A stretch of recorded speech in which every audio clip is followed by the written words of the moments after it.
prendra certainement une ou plusieurs années.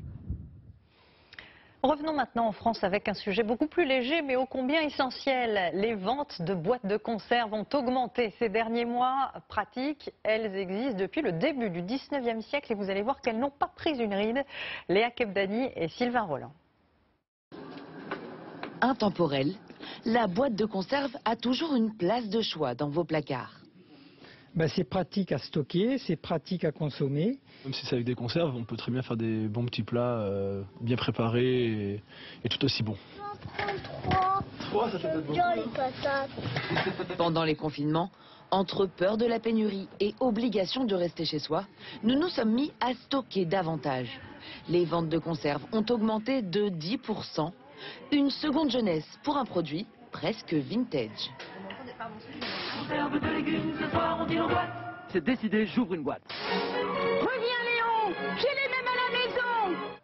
Dans cette entreprise bretonne, cela fait 165 ans qu'on met en boîte des sardines. Après l'emboîtage, le contrôle de poids, les boîtes sont emmenées vers cette machine pour faire le dosage d'huile dans les boîtes. Des gestes et un savoir-faire traditionnel.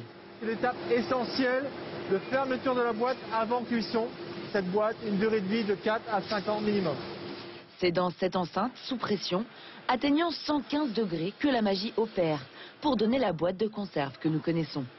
Aujourd'hui, l'enseigne veut attirer de nouveaux consommateurs. Pour cela, il faut repenser les produits.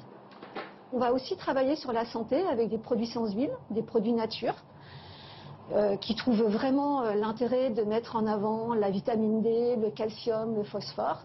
Donc tous ces éléments-là font que les produits se vendent très très bien et de mieux en mieux.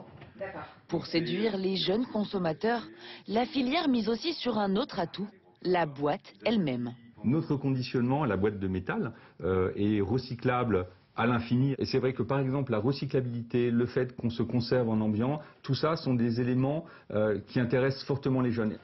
Le métal, écologique, mais de plus en plus cher. Pour rester bon marché, les professionnels tentent d'alléger les contenants. Les conserves d'aujourd'hui comptent 30% de métal de moins que celles d'il y a 30 ans.